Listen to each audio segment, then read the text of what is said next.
The Story of Redemption by Ellen G. White. Chapter 3. Consequences of Rebellion.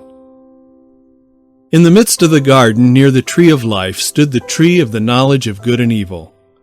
This tree was especially designed of God to be the pledge of their obedience, faith, and love to Him. Of this tree the Lord commanded our first parents not to eat, neither to touch it, lest they die.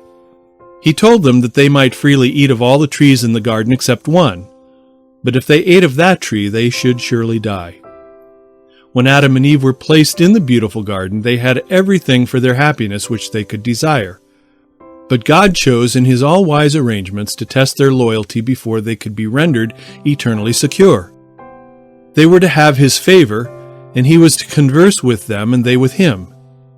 Yet He did not place evil out of their reach. Satan was permitted to tempt them.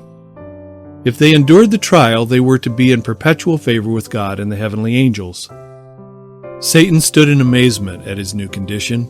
His happiness was gone. He looked upon the angels who with him were once so happy, but who had been expelled from heaven with him. Before their fall, not a shade of discontent had marred their perfect bliss. Now all seemed changed. Countenances which had reflected the image of their Maker were gloomy and despairing. Strife, discord, and bitter recrimination were among them. Previous to their rebellion, these things had been unknown in heaven. Satan now beheld the terrible results of his rebellion. He shuddered and feared to face the future and to contemplate the end of these things. The hour for joyful, happy songs of praise to God and His dear Son had come. Satan had led the heavenly choir. He had raised the first note, and then all the angelic host had united with him, and glorious strains of music had resounded through heaven in honor of God and His dear Son. But now, instead of strains of sweetest music, discord and angry words fall upon the ear of the great rebel leader. Where is He? Is it not all a horrible dream? Is He shut out of heaven? Are the gates of heaven never more to open to admit Him? The hour of worship draws nigh, when bright and holy angels bow before the Father. No more will He unite in heavenly song. No more will He bow in reverence and holy awe before the presence of the eternal God. Could He be again as He was when He was pure, true, and loyal, gladly would He yield up the claims of His authority. But He was lost, beyond redemption, for His presumptuous rebellion. And this was not all. He had led others to rebellion and to the same lost condition with Himself.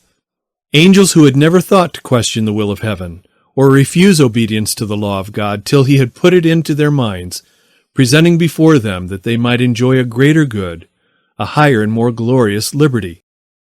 This had been the sophistry whereby He had deceived them. A responsibility now rests upon Him from which He would fain be released. These spirits had become turbulent with disappointed hopes. Instead of greater good, they were experiencing the sad results of disobedience and disregard of law. Nevermore would these unhappy beings be swayed by the mild rule of Jesus Christ. Nevermore would their spirits be stirred by the deep, earnest love, peace, and joy which His presence had ever inspired in them, to be returned to Him in cheerful obedience and reverential honor. Satan seeks reinstatement. Satan trembled as he viewed his work. He was alone in meditation upon the past, the present, and his future plans. His mighty frame shook as with a tempest. An angel from heaven was passing. He called him and entreated an interview with Christ. This was granted him.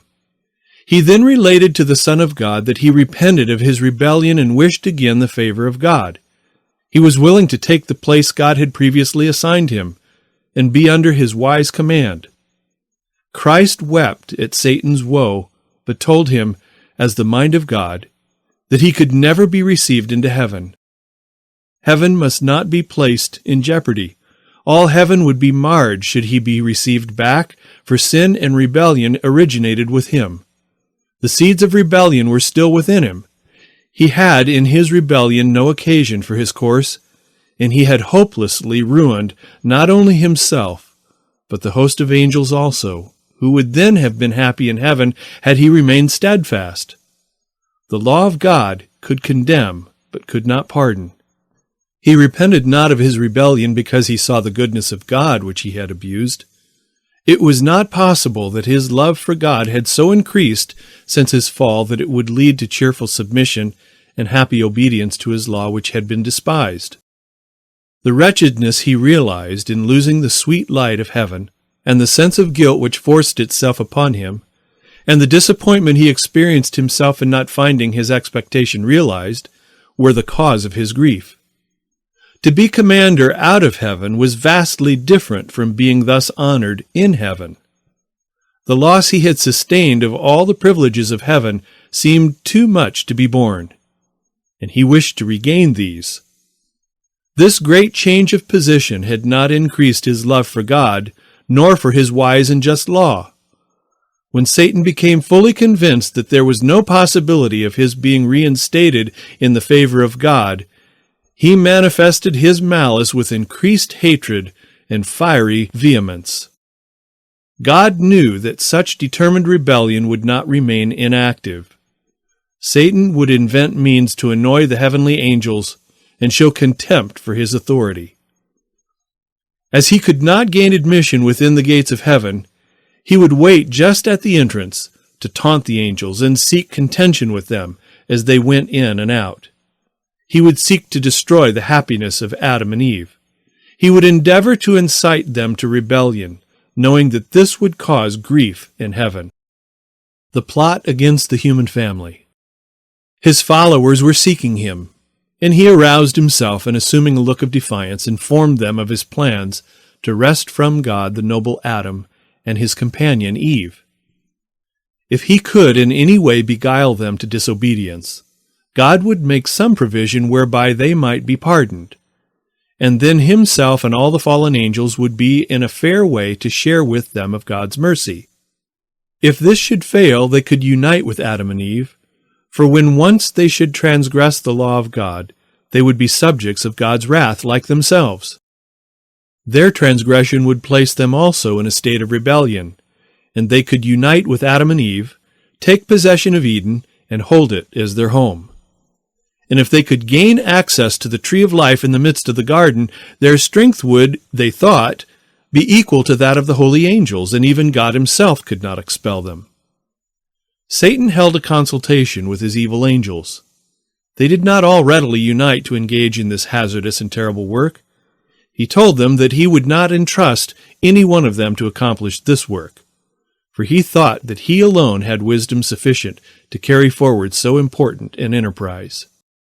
He wished them to consider the matter while he should leave them and seek retirement to mature his plans. He sought to impress upon them that this was their last and only hope. If they failed here, all prospect of regaining and controlling heaven or any part of God's creation was hopeless. Satan went alone to mature plans that would most surely secure the fall of Adam and Eve. He had fears that his purposes might be defeated. And again, if he should be successful in leading Adam and Eve to disobey the commandment of God, and thus become transgressors of his law, and no good come to himself, his own case would not be improved. His guilt would only be increased. He shuddered at the thought of plunging the holy happy pair into the misery and remorse he was himself enduring. He seemed in a state of indecision, at one time firm and determined, then hesitating and wavering. His angels were seeking him, their leader, to acquaint him of their decision. They would unite with Satan in his plans, and with him bear the responsibility and share the consequences. Satan cast off his feelings of despair and weakness, and as their leader, fortified himself to brave out the matter and do all in his power to defy the authority of God and his Son. He acquainted them with his plans. If he should come boldly upon Adam and Eve and make complaints of God's own Son, they would not listen to him for a moment, but would be prepared for such an attack. Should he seek to intimidate them because of his power, so recently an angel in high authority, he could accomplish nothing. He decided that cunning and deceit would do what might or force could not. Adam and Eve warned. God assembled the angelic host to take measures to avert the threatened evil. It was decided in heaven's council for angels to visit Eden and warn Adam that he was in danger from the foe. 2 angels sped on their way to visit our first parents. The holy pair received them with joyful innocence, expressing their grateful thanks to their Creator for thus surrounding them with such a profusion of His bounty.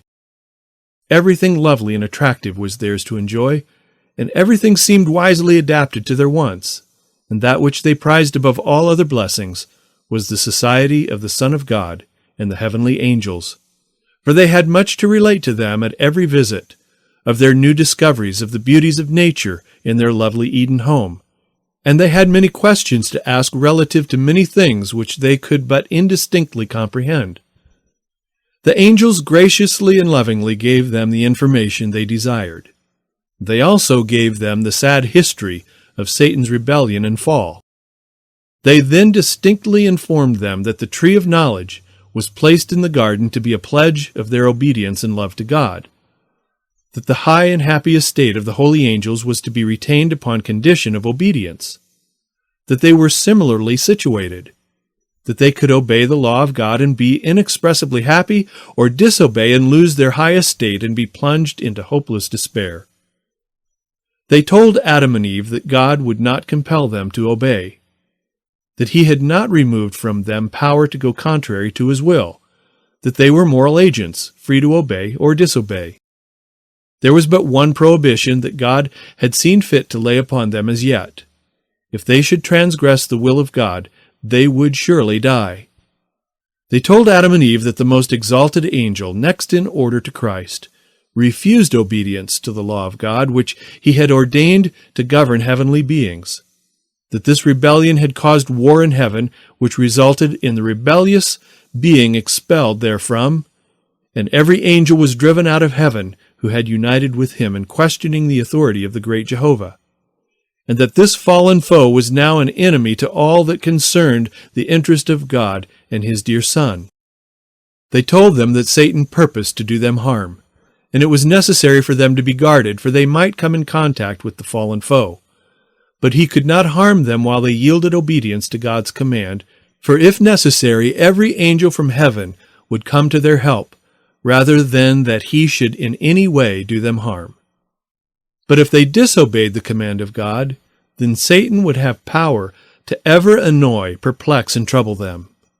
If they remained steadfast against the first insinuations of Satan, they were as secure as the heavenly angels. But if they yielded to the tempter, He who spared not the exalted angels would not spare them. They must suffer the penalty of their transgression, for the law of God was as sacred as Himself, and He required implicit obedience from all in heaven and on earth. The angels cautioned Eve not to separate from her husband in her employment, for she might be brought in contact with this fallen foe. If separated from each other, they would be in greater danger than if both were together. The angels charged them to closely follow the instructions God had given them in reference to the tree of knowledge, for in perfect obedience they were safe, and this fallen foe could then have no power to deceive them. God would not permit Satan to follow the holy pair with continual temptations. He could have access to them only at the tree of knowledge of good and evil. Adam and Eve assured the angels that they should never transgress the express command of God, for it was their highest pleasure to do His will. The angels united with Adam and Eve in holy strains of harmonious music, and as their songs pealed forth from blissful Eden, Satan heard the sound of their strains of joyful adoration to the Father and Son. And as Satan heard it, his envy, hatred, and malignity increased, and he expressed his anxiety to his followers to incite them, Adam and Eve, to disobedience, and at once bring down the wrath of God upon them and change their songs of praise to hatred and curses to their Maker.